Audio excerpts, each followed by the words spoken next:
ذوق جستجو بڑی دولت ہے۔ امام غزالی رحمۃ اللہ علیہ کو قدرت نے یہ دولت خوب وافر مقدار میں عطا فرمائی تھی۔ امام صاحب نے جس زمانے میں ہوش سنبھالا اس وقت اسلام کی نہایت واضح اور آسان صراط مستقیم کو فرقوں کے اختلاف، مناظروں اور مجادلوں نے دھندلا کر کے رکھ دیا تھا۔ ہر فرقہ اپنے موضوعات کو حق اور دیگر فرقوں کے عقائد کو غلط کہتا۔ ہر فرقہ یہ دعویٰ کرتا کہ جو ان کے عقائد سے متفق ہے وہ سچا مومن ہے، اور جسے ان سے اختلاف ہے وہ دائرہ اسلام سے خارج ہے۔ ان حالات میں راہ حق کو سمجھنا انتہائی مشکل کام تھا۔ امام غزالی کی حساس طبیعت کسی فرقے کے عقائد کو بغیر تحقیق کے قبول کرنے کے لیے تیار نہ تھی، اور تحقیق کی راہ میں بے شمار رکاوٹیں حائل تھیں۔ اس صورتحال نے امام صاحب کی طبیعت میں ہیجان پیدا کر دیا۔ امام صاحب نے باطل سے حق کی تمیز کے لیے مختلف فرقوں کے عقائد اور تعلیمات کا نہایت عمیق نظروں سے مطالعہ کیا، بلکہ ان کے علوم میں کمال حاصل کیا۔ متکلمین، فلسفیوں اور فرقہ باطنیہ کے علوم میں تابحر حاصل کیا، اور پھر ان تمام فرقوں نے جہاں جہاں ٹھوکریں کھائی تھیں ان مقامات کی نشاندہی کی، اور ان کے موضوعات کو بڑے مدلل انداز میں تردید کی، اور آخر کار امام صاحب صوفیہ کرام کی مسلک کی طرف متوجہ ہوئے۔ آپ نے اکابر صوفیہ کی تصنیفات کا مطالعہ کیا،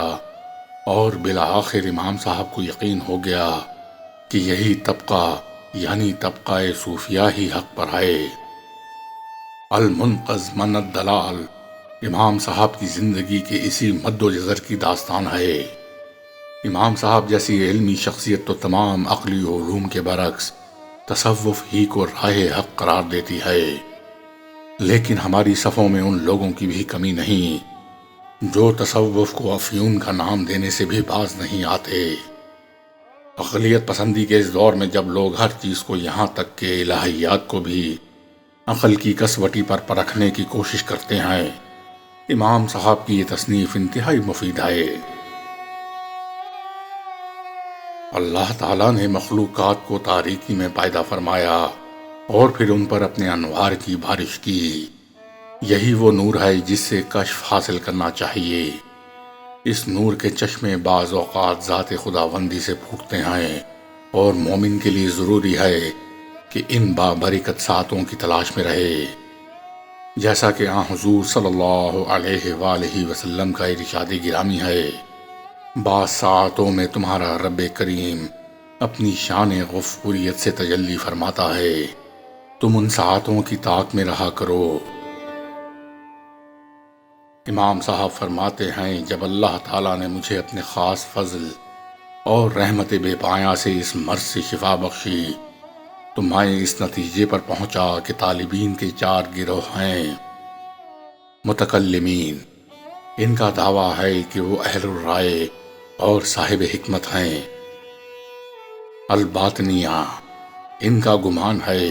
کہ وہ اصحاب تعلیم ہیں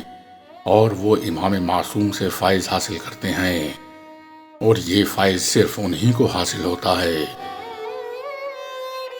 الفلاسفہ،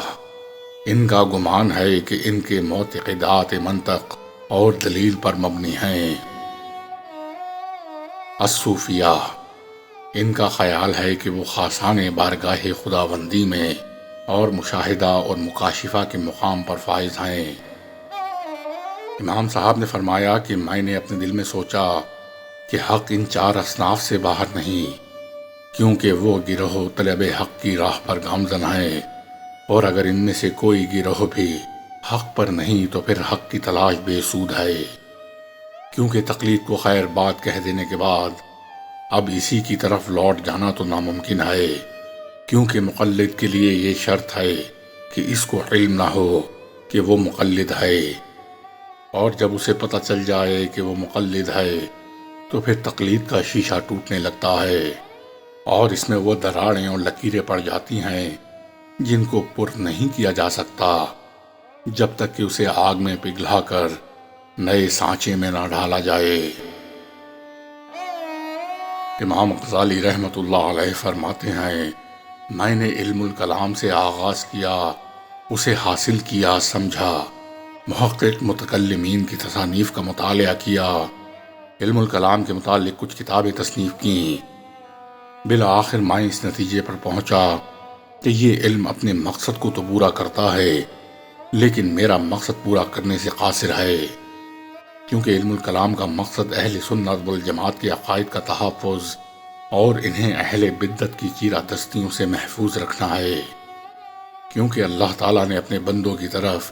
اپنے رسول صلی اللہ علیہ وآلہ وسلم کی زبانی ایک عقیدہ نازل فرمایا جو حق ہے، اس میں بندوں کی دینی اور دنیاوی بہتری ہے،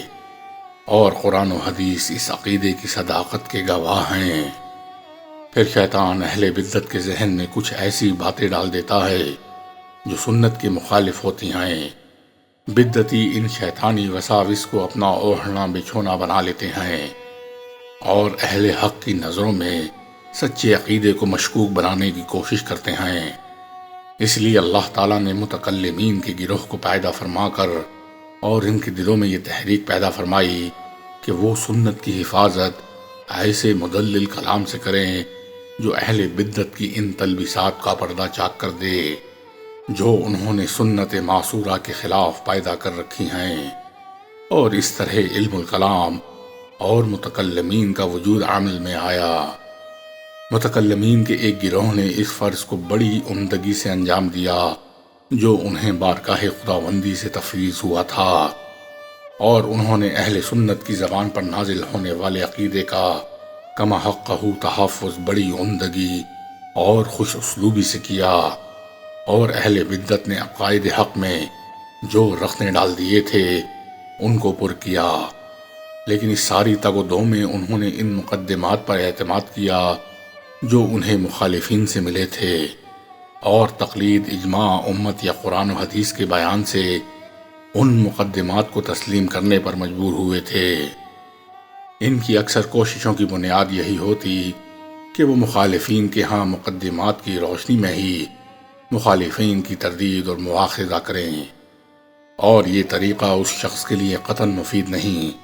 جو ضروریات کے علاوہ کسی چیز کو تسلیم کرنے کے لیے تیار نہیں ہوتا۔ لہٰذا علم الکلام میرے لیے کافی نہیں تھا، اور نہ ہی یہ اس بیماری کا علاج تھا جس میں میں مبتلا تھا، بلکہ جب علم الکلام پھیلا اور اس میں دلچسپی بڑھنے لگی تو متکلمین کے دل میں یہ اشتیاق پیدا ہوا کہ وہ حقائق امور کی بحث کے ذریعے سنت کا دفاع کریں۔ وہ جواہر و اعراض اور ان کے احکام میں محو ہو گئے، لیکن چونکہ یہ طریقہ ان کے علم کا مقصود نہیں تھا،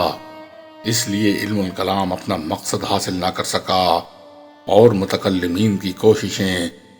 مخلوقات کے مابین اختلافات کی تاریکیوں کو ختم کرنے میں ناکام رہیں۔ میں یہ نہیں کہتا کہ یہ مقصد علم الکلام سے کسی شخص کو بھی حاصل نہیں ہوا، بلکہ مجھے اس بات میں بھی شک نہیں کہ اگر ایک گروہ نے واقعی علم الکلام سے مقصد حاصل کیا ہے، لیکن یہ بات ضرور ہے کہ ان لوگوں نے اولیات کے سوا بعض معاملات میں علم الکلام سے جو یقین حاصل کیا ہے